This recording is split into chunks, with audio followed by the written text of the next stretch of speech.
Evangelho de Mateus, capítulo de número 22, uma continuidade clara do capítulo 23, né? Quando Jesus vai dizer no versículo 43 do 23 que o reino de Deus foi tirado de Israel e entregue a um outro povo para que produza frutos. E o versículo 45 vai dizer que os judeus entenderam, né? Os escribas e fariseus entenderam que estavam falando com eles, né? Que era sobre eles que Jesus estava dizendo.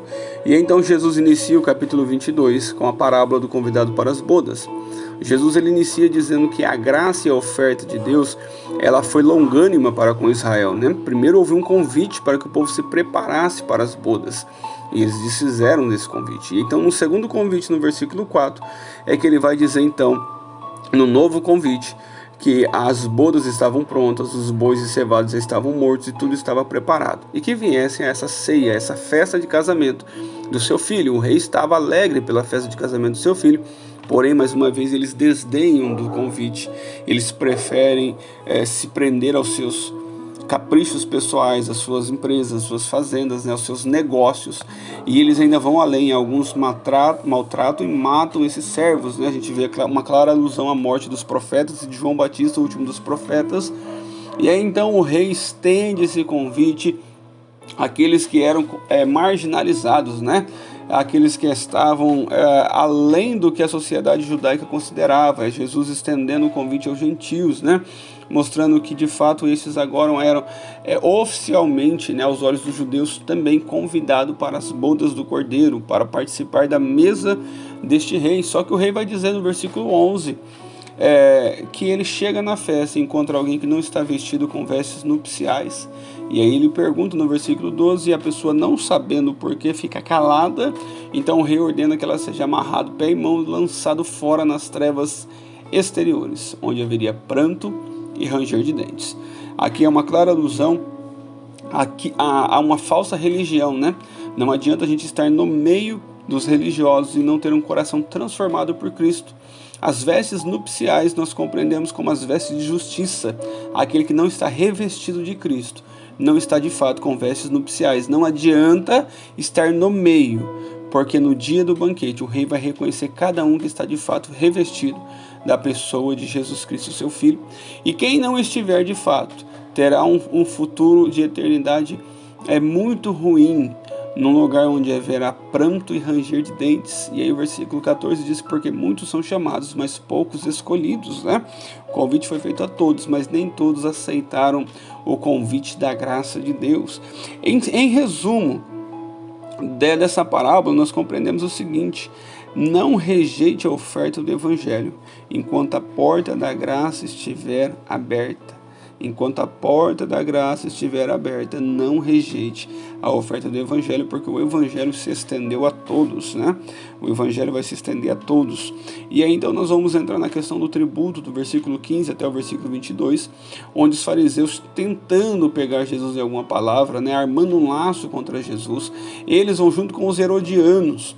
E aí eles vêm com lisonjas a Jesus e diz: é lícito pagar o tributo a César? Para compreensão, o povo de Israel odiava a questão de pagar um tributo anual a Roma, porque eles odiavam estar debaixo do domínio romano. E o povo estava esperando um líder que tirasse eles desse domínio. Então, se Jesus dissesse: olha, não é lícito pagar o imposto a César, ele ficaria do lado teria o povo judeu ao seu lado. Porém, ele seria visto como um insurgente, né? Alguém que estava levantando contra o império e seria condenado à morte por conta disso. E se ele, por outro lado, dissesse que era justo pagar o imposto a César, ele estaria bem aos olhos dos romanos, mas ele estaria mal aos olhos do povo que estava seguindo ele. Foi uma armadilha sutil dos adversários de Jesus. Vale lembrar também que adversários mútuos que se odiavam se uniram contra Jesus. O mal se une contra a verdade do Evangelho. A gente tem que estar sempre atento a isso. Os herodianos, eles eram aqueles que apoiavam a família de Herodes, e a família de Herodes é que recebia poder de Roma para governar sobre Israel. E os fariseus, por sua vez, odiavam Herodes, né? Porque eles consideravam Herodes um usurpador do trono de Davi. E mesmo com todo esse ódio mortal entre eles, eles se unem contra a verdade de Jesus, né? Então o mal sempre vai se unir contra a graça do Evangelho. Mas aí Jesus, então, com muita sabedoria, ele pega uma esfinge, ele pede que mostre, na verdade, uma moeda para ele. Alguém mostra um denário, ele diz: de quem é essa imagem? Ele fala: de César. Então ele responde: dai a César o que é de César e dai a Deus o que é de Deus. Jesus está nos ensinando o seguinte: nós somos cidadãos dos céus, mas nós temos obrigação também nessa terra. Jesus está nos ensinando que nós temos responsabilidades com os dois reinos. Olha, vocês devem sim honrar o tributo, porque o tributo, ainda que haja corrupção no meio do povo, né, em outras palavras, ele também serve para uma boa manutenção da ordem social, né? Ele serve para educação, para uma polícia, para saúde, e ao mesmo tempo vocês não podem também desonrar a Deus. Então, honrar a um em detrimento de deixar o outro de lado é algo que Jesus vai rejeitar, né? E aí o povo vendo isso, eles se maravilham, né, do ensinamento de Jesus. E os herodianos saem. E então, na sequência, na ressurreição dos mortos, vai se tratar sobre isso, do 23 ao 33, vai se aproximar dele os saduceus, né, a casta religiosa, os grandes da religião judaica de época, né, os senhores do templo. E aí eles vão falar sobre a questão da ressurreição.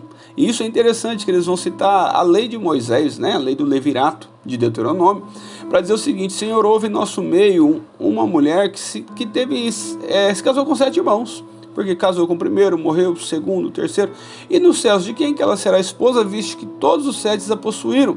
E aí Jesus, de maneira clara, respondendo para eles dentro da lei de Moisés, eu já vou explicar o porquê disso, ele disse: errais não conhecendo as Escrituras e nem o poder de Deus, porque na ressurreição não se casam nem se dão em casamento, mas são como os anjos de Deus nos céus. E quanto à ressurreição dos mortos, não leste o que Deus declarou?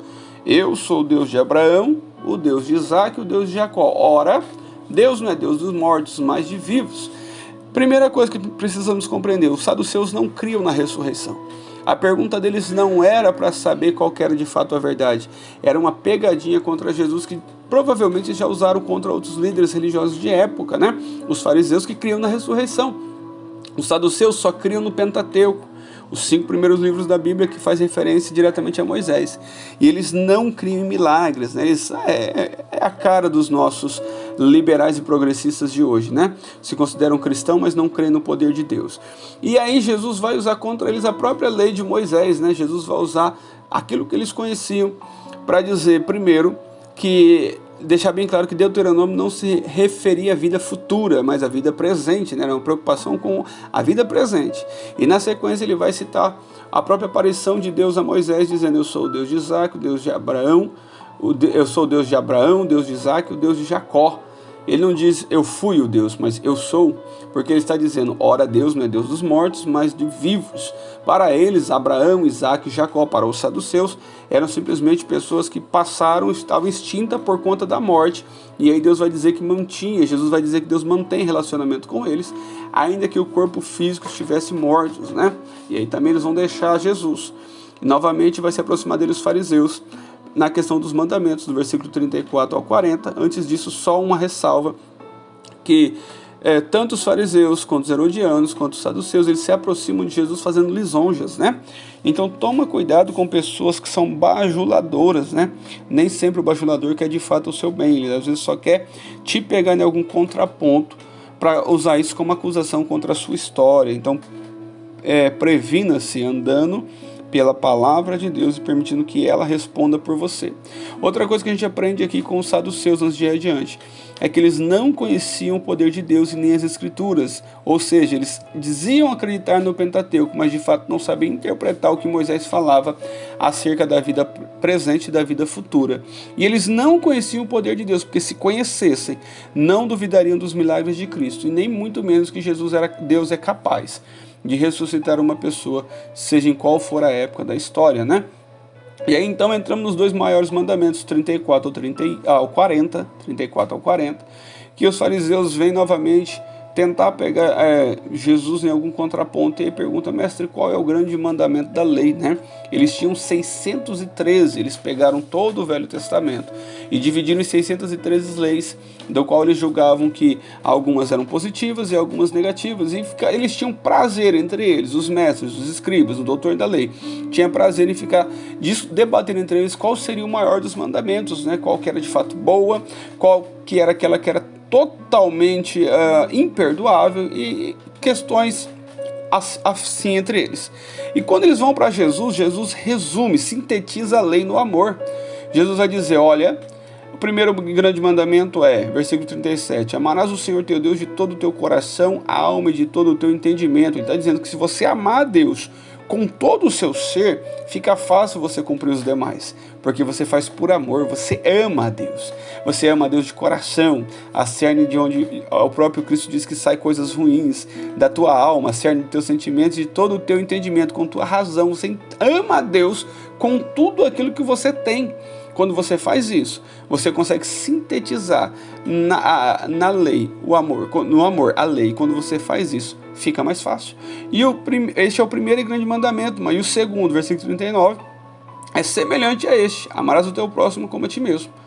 Porque destes dois mandamentos depende toda a lei e os profetas. Quando eu amo o próximo como a mim mesmo, aqui é no sentido de empatia. Eu me coloco no lugar do meu próximo. Então, o que eu não quero para mim de ruim, eu não quero para o meu próximo. O que eu quero para mim de bom, eu quero para o meu próximo. O que eu quero para mim de elogios, eu quero para o meu próximo. O que eu não quero de desonra para mim, eu não quero para o meu próximo. Como eu não quero ser caluniado, eu não quero caluniar o meu próximo. Como eu não quero que falem mal de mim, eu não falarei mal do meu próximo. É a questão da empatia, se colocar no lugar do outro. E foi isso que Cristo fez, né? Cristo se colocou em nosso lugar, porque nós éramos pecadores e Ele se fez como um homem pecador para morrer em nosso lugar, ainda que Ele não pecou, mas recebeu sobre si todos os nossos pecados, né? Então isso é a grande questão que resume toda a lei e os profetas, no amor e não no legalismo como eles tratavam. E aí, então, depois de Jesus ser interrogado, né, que o capítulo 22 é o capítulo das perguntas, né? Jesus vai então virar para eles e perguntar: e quem pensa a voz do Cristo? De quem ele é filho? E responderam: de Davi. Disse-lhe, pois, Jesus: como, pois, Davi, pelo Espírito, então lhe chama de Senhor, dizendo: disse o Senhor, o meu Senhor, versículo 42 do 41 ao 46, né, para resumir. Disse-lhe o Senhor, o meu Senhor: assenta-te à minha direita até que eu ponha teus inimigos por estrado de teus pés. Se Davi, pois, lhe chama Senhor, como ele é filho? E ninguém podia responder palavra, e a partir daquele dia ninguém ousou mais interrogá-lo, né? O que Jesus está dizendo é trazendo uma realidade sobre a sua existência divina e também humana que os fariseus, saduceus, mestres da lei, escribas, doutores da lei não conseguiram compreender. Jesus, ele sempre ocultou a sua glória e a sua verdadeira identidade, né? Dificilmente ele se apresentou como rei, ainda que ele foi reconhecido. Ele sempre dizia: olha, não fale nada, não é chegado o tempo. Mas aqui ele fala de forma escancarada, dizendo: olha, o Messias não é um simples homem como vocês imaginam. O Messias não é um simples homem como vocês esperam. Porque se ele fosse um simples homem, Davi teria blasfemado nos teus salmos quando vai falar sobre isso. Porque Davi lhe chama de Senhor. O que Jesus está nos ensinando é: o Messias, como homem, ele descende de Davi. Como Senhor, ele é anterior a Davi. Como homem, ele vem da linhagem de Davi. Como Senhor, o seu reino é um reino eterno. É isso que ele está nos revelando, a sua verdadeira natureza divina. Ele está nos revelando as credenciais do rei terreno, filho de Davi, e do rei eterno, o Messias, que é Senhor de todas as coisas. E aí, a partir daí, ninguém ousou lhe perguntar mais nada.